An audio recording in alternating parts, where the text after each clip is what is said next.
তো here আৰু a new day and a new vlog. আজি মই আহিছো মৰিগাঁও এটা বিৰাটেই ৰহস্যময় ঠাইত য'ত পিছফালে দেখি আছে এই বিশাল বিশাল শিল এই শিলবিলাকৰ আৰতে বহুত কিছু ৰহস্য লুকাই আছে ৰহস্য মানে ক'ব গ'লে ইয়াত মানে এজনী কইনা মানে বিবাহিত কইনা এজনীয়ে ৰাতি ৰাতি কান্দে ভাবক ৰাতি ৰাতি কান্দে কিয় কান্দে এই শিলৰ মাজত বা শিলৰ আৰে আৰে সেই সব কৈ আছো মই প্ৰথমতে এই ভিডিঅ'টো একদম জোৰ পৰা মানে মেইন ৰাস্তাৰ পৰা ষ্টাৰ্ট কৰি আছো কেনেকৈ আহিলো মই কেনেকৈ ইয়াত পালো সব দেখাই আছো বলক তাৰ পৰা আৰম্ভ কৰো আপোনালোকে যোৱা ভিডিঅ' চাই গম পাইছে যে মই মৰিগাঁও ডিষ্ট্ৰিক্টত আছো আৰু এই ভিডিঅ'টোত আজি মই আপোনালোকক 500 বছৰ আগৰ কাহিনী এটা শুনাম মানে সঁচা ঘটনা এটা এটা সন্মুখৰ আগত ব্ৰিজ এখন পাম ভালে বনাইছে সব এয়া একদম এই মানে ভিউটো অলপ মানে হাওৰা ব্ৰিজ টাইপ লাগে কলকাতাৰ হাওৰা ব্ৰিজ ভালে বনাইছে আজি মই আপোনালোকক যোনটো সেই ৰহস্যময় জায়গাটো লৈ গৈ আছো সেই জায়গাটো মানে জাগিৰৰ যোনটো চক আছে চকৰ পৰা অনলি 14 কিলোমিটাৰ মানে গুগল মেপ মাৰি দিলে ওলাই যাব খালি মাৰি দিলে হ'ল কইনাখান্দা পাহাৰ বুলি আৰামছে ৰাস্তা বিচাৰিয়ে পাব আমি মানে যোনটো লোকেশনত গৈ আছো মানে সেই কইনাখান্দা পাহাৰ সেইখিনি মানে বঘৰা বুলি কয় সেইটো এৰিয়া আৰু মানে ৰাস্তাঘাট ইয়াৰ একদম বিৰাটেই ধুনীয়া আৰু ইয়াতে সাইনবোৰ্ড মাৰা আছে চাওক এই সাইনবোৰ্ডখন এই চাৰিফালে চিধা চিধা জাগিৰত যায় আমি যোনফালে আহিছো এইফালে নাৰেংগী যায় এইফালে কিবা ভকত গাঁও লেফ্ট চাইডে তেনেকৈ আৰু ৰাস্তা একদম চালিয়া ৰাস্তা এটা খালি যাব লাগিল ইয়াৰ পৰা আৰু আছে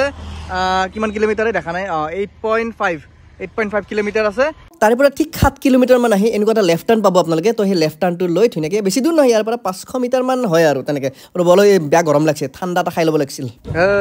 ইয়াত তেৰিবিৰি নহয় দেই তেৰিবিৰি নহয় কালা হৈ যাব বুৰঞ্জীৰ পাতত খোদিত কিছু লোককথা বহুতে বিশ্বাস কৰে বহুতে নকৰে কিন্তু ইয়াৰে স্থানীয় মানুহক সুধিলে গম পাব যে কি ইয়াত ঘটে কি ইয়াত মানে হয় ৰাতি ৰাতি ফাইনেলি আহি পালো কইনাকান্দা পাহাৰ বহুত ৰহস্য বহুত কিবা কিবি জড়িত হৈ আছে এই পাহাৰ এই শিল কেইটাৰ আঁৰত তো বলক ভিতৰত যাওঁ এইফালে সোমাই যাব লাগে এইফালে মানে মেইন যোনটো এণ্ট্ৰি বুলি কয় আৰু এইফালে গৈ ভিতৰে এনেকৈ যাব লাগিব তো বলক গৈ আহোঁ ধুনীয়াকৈ কৈ আছোঁ লাহে লাহে চব দেখিবলৈ হ'লে এইটো এটা সাধাৰণ শিল কিন্তু 500 বছৰ আগত ইয়াত যি ঘটনা ঘটি গৈছে চাগে কেতিয়াও আপোনালোকে শুনা নাছিল তো বলক ভিতৰত যাওঁ অপূৰ্ব আহা তো এতিয়া মানে চব শিলৰ মাজে মাজে চাওক চাৰিওফালে শিল এইবোৰ চব শিলৰ মাজে মাজে ভিতৰত যাবলৈ কি আছে চাওঁ কি ৰহস্যটো বাৰু কম মই তাৰপিছত কেনেকুৱা শিল আছে কেনেকুৱা প্ৰকাৰৰ কি চব দেখাই আছোঁ বলক সোমাই আহিয়ে ইয়াত এটা প্ৰকাণ্ড শিল দেখিছোঁ চাওক এই শিলটো শূন্যতে ওলমি আছে শূন্যতে চাওক না ওপৰত যাবলৈ চেষ্টা কৰিম মই বাৰু ওপৰত মা কচম চাওক না একদম শূন্যতে ওলমি আছে কেতিয়া কি পৰে ঠিক নাই চুই চাওঁ বাৰু ৱাও এনেকুৱাই চাৰিওফালে শিল গোটেই শিল আৰু মাজত এটা সুৰংগ আছে সুৰংগ মানে শিৱ মন্দিৰ এটা আছে দেখিব পাৰিছোঁ ইয়াৰ পৰা তো দেখাম বাৰু ৱাও কি জাগা কি মানে আচৰিত দেই আচৰিত সঁচাকৈ নৰ্মেল ব্লগ বনোৱাতকৈ মই মানে এনেকুৱা টাইপৰ মানে মিষ্টিৰিয়াছ ব্লগবিলাক বনাই বেছি ভাল পাওঁ মানে খুচৰি ভাল পাওঁ সেইবিলাক তো মানে সেনেকুৱা আৰু এতিয়া সেই শিলৰ মাজে মাজে যাওঁ ব্লগ ভিতৰৰ ফালে লগতে এটা কথা ইয়াত কোনো ধৰণৰ মদ ভাং বা সুৰাযুক্ত বস্তু এলাও নাই কাৰণ যিহেতু ভিতৰত এটা মন্দিৰ আছে ন তো মন্দিৰ যিহেতু ইয়াত মানে এলাও নাই এইবিলাক যদি খায় তেতিয়াহ'লে 500 টকা জৰিমনা ভৰিব লাগিব ইতিহাসে যে কথা কয় ইয়াত আহিয়ে বিশ্বাস কৰা হয় আৰু ইয়াৰ যিমানবোৰ শিল দেখিছে মোৰ আশে পাশে যিমানবোৰ শিল দেখিছে চব মানে এই জীৱন্ত শিল হয় আৰু এই শিলবোৰে ৰাতি ৰাতি কান্দে কিয় কান্দে তাত এটা বহুত মানে শিহৰণকাৰী মানে সেই কাহিনী লুকাই আছে তো গোটেই মই একদম ডিটেইলছত কৈ আছোঁ বলক অলপ ওপৰত যাওঁ ওপৰত গৈ ভিতৰত এটা মন্দিৰ আছে শিৱ মন্দিৰ সেইটো চাই আহোঁ বলক জনবিশ্বাস মতে 500 বছৰ আগত মানে মায়ঙৰ যোনজন ৰাজকোঁৱৰ আছিল ৰাজকোঁৱৰে মানে ইয়াৰে বগৰা এইখিনি এৰিয়া বগৰা হয় তো বগৰাৰ যোনজনী মানে ৰাজকোঁৱৰী আছে ৰাজকোঁৱৰীৰ লগত বিয়া পাতিছিল তো বিয়া পাতোঁতে কি হৈছিল তেওঁলোকে মানে কইনা লৈ যেতিয়া মানে মায়ঙলৈ উভতি আছিল মানে যিখিনি মানে বৰযাত্ৰী আছিল গোটেই সেই বৰযাত্ৰীৰ লগত উভতি থাকোঁতে মানে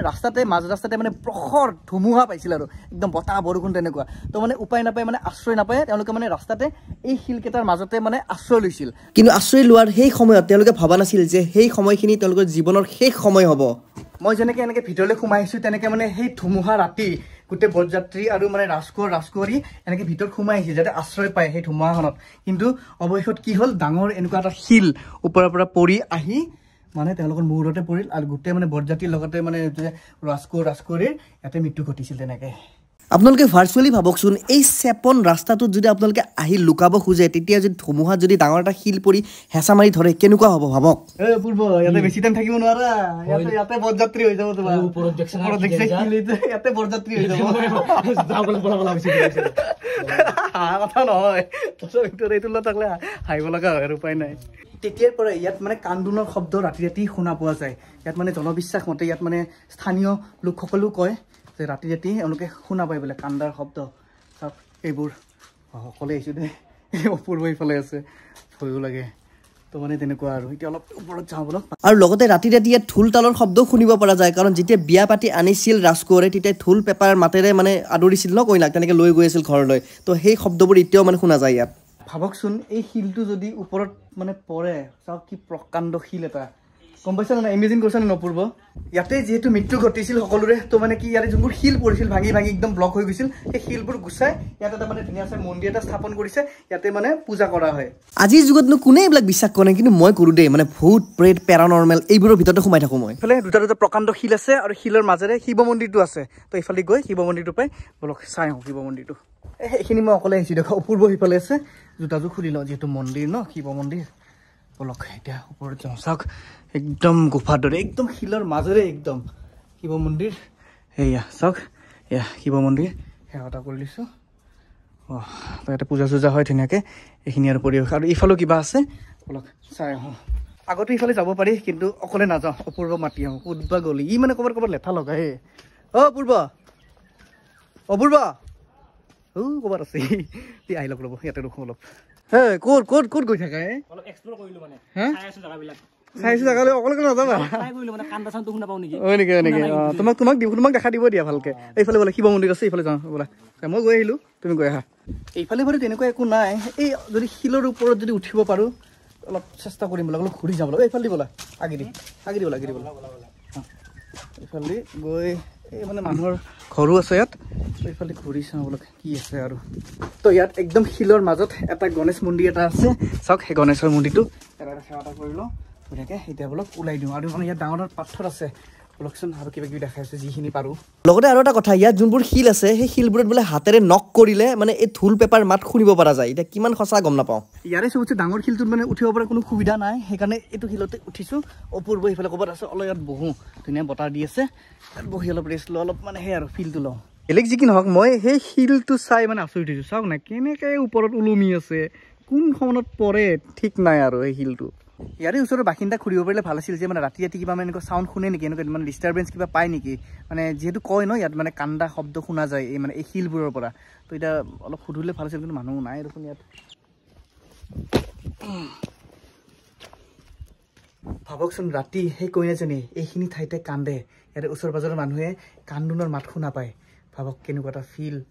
বাপৰে মানে ইয়াত ইমান এটা মানুহ জানো অহা যোৱা নকৰে বাৰু এনে পূজা পাতাল হ'লেহে আহে কিন্তু এনে ৰাতিৰ সময়ত একদমেই নাহে ইয়াত তো লাহেকৈ ওলাই দিওঁ কিন্তু এটা মানে প্ৰশ্ন মোৰ এতিয়া অলপ মনত আছে এই শিলটো আহিল ক'ৰ পৰা তাকেইতো এটা তলত এটা শিল আছে বাৰু প্ৰকাণ্ড কিন্তু এই শিলটো ওপৰৰ আহিল ক'ৰ পৰা নাজানো দে দিছ ইজ প্ৰকৃতিজ পাৱাৰ তো এতিয়া ওলাই দিওঁ চলো আৰু এই ভিডিঅ'টোৰ বিশেষকৈ এটা মানে মজা মিনি ব্লগ দিছোঁ মই ইনষ্টাগ্ৰামত তো ইনষ্টাগ্ৰামত গৈ আপোনালোকে এইটো ইয়াত চাব ইয়াৰ পৰা ওলাই দিওঁ লাহেকৈ অপূৰ্ব কেনেকুৱা লাগিল কোৱা একদম মজা লাগিল মানে এনেকুৱা শুনা নাছিলোঁ দেখা নাছিলোঁ আজি দেখা পালোঁ এইবিলাক ডিস্কভাৰী কাৰ্জনা